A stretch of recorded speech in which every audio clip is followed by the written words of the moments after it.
What's the past month been like for you, Jeffrey?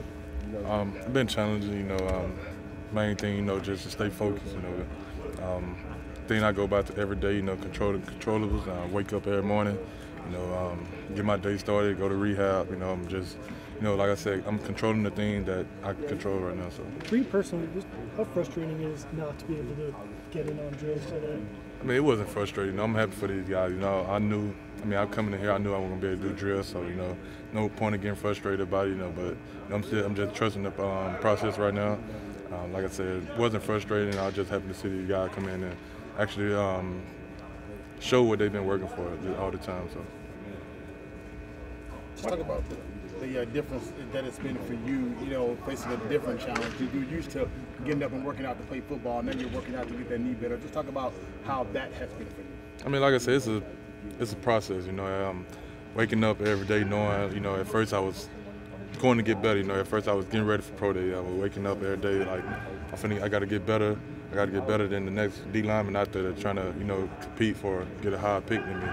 Now, it's like, you got to get better for, a team can trust you in order for to bring you in, show them that I could get better. Right now, as me, I'm off the crutches right now, I'm walking around fine. So, I mean, that's just me showing them that, I'm attacking my rehab right now.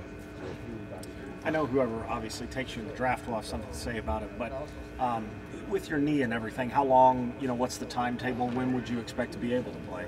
Regular ACL, like 6 to 8 months, so, I feel like I always tell people I'm not natural, so, I mean, my body heals pretty fast, so, whenever I get cleared by the doctor, whenever, that process in, like I said, normal ACL like 6 to 8 months, so, whenever my doctor tells me, you good to play, like I said, I'm just trusting the process right now. When you talk to teams, are they hopeful that you'll be able to play this season? I just haven't actually talked to them about that right now.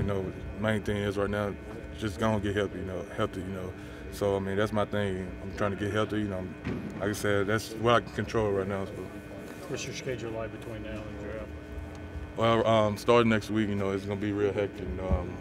From like 11 visits, 17 days. So it's one of them things. I'm on the road. It's kind of taken away from some rehab time, but it's one of the things I have to do it. I missed the combine. A lot of teams want to see me in person, get their eyes on me. So it's gonna be real busy. Like I said, I got a couple of meetings this afternoon. Start April 1st through the 17th, like a non-stop thing for me. So. Where do you plan to be in the draft? As far as you gonna go there? I'm just right now. It's just I'm being with my family at home right now. So. I'm sure you've had a lot of off-the-field questions and stuff like that about the stuff that happened back in high school. How have you handled that? I mean, just the process of talking. I mean, everybody's seen the video. Everybody know what happened. It's pretty much the same thing as I've been doing since it happened. So, since it happened, I've been honest about the situation. I mean, just laid it on the line to the team, to anybody who asked me about the situation. So, I mean, nothing to hide about the situation. It's a mistake I made it back in high school. And, I regret it up until today. But like I said, I've been honest about the situation that happened. I tell them what happened about the situation and how I grew from it. So, I mean, that's pretty much what it is. Much like that incident there and now this knee, do you think you can turn those into positives, showing guys that you're resilient both mentally and physically? Oh, for sure. Especially, like I said, with the high school incident, then, that kind of, with the NFL combine, that's the reason why I didn't get invited to the NFL combine. A couple of weeks later, they go to ACL, and that's the thing about, like I said, you got to control what you can control at the same time. Like I said, it's hard, it's like everything just bearing down on you. But like I said, it's a mental game, all this mental, I've been through pretty much a lot. So, I mean, like I said, I'm a strong guy, and I can take it. So, I mean, up until now, it just shows, I feel, especially my little cousin, they look up to me, My first thing, I tell them, keep going, keep pushing. So that's just my message to everybody out there, keep going no matter what. So.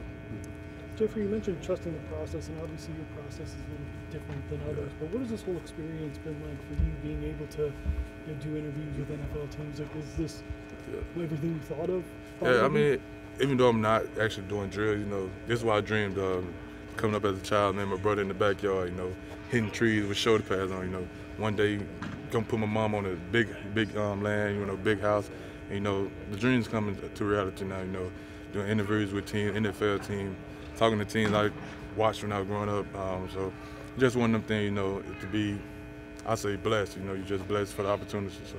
Have you talked to guys like Fletcher Cox and Chris Jones about this process, and what advice have they given you? I mean, especially like with most of them guys, like you said, Chris Jones and Fletcher Cox, you know, one of the things just like their main thing was trust the process, you know. Chris Jones had an injury, Fletcher had an injury, and like stuff like that, you know, like I said, basically what they say, just trust the process, you know, everything will fall in plan. So. Talk about the difference in, I guess, growth or mindset from when you were being recruited in high school to now getting ready to go to the NFL. Just talk about how much mentally you've had to grow since then. I mean, it's different, you know, especially coming out of high school. You know, you have all the hype, you know, everybody, you this and that, you know, that you're the best player on your team coming out of high school. But coming into college, everybody good, you know, you're in the SEC program. You have to get your mind right, like, you know, you have to be a step ahead, you know, have to put extra work in, you know. That's me in a way, you know, even in high school. But like I said, you have to be way mentally strong.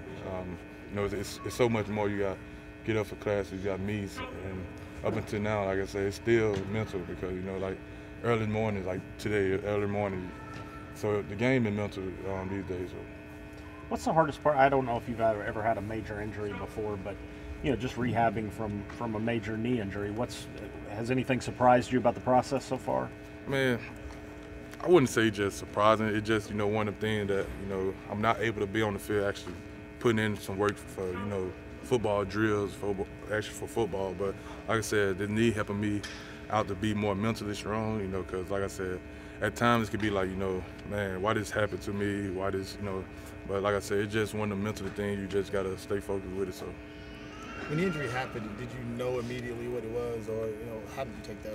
No, I didn't. I mean, because when it happened, you know, because the first time I went through it smooth, second time it was smooth. It just one of them things. Like when I did it, I got back up, I started walking, and we thought it was just my LCL.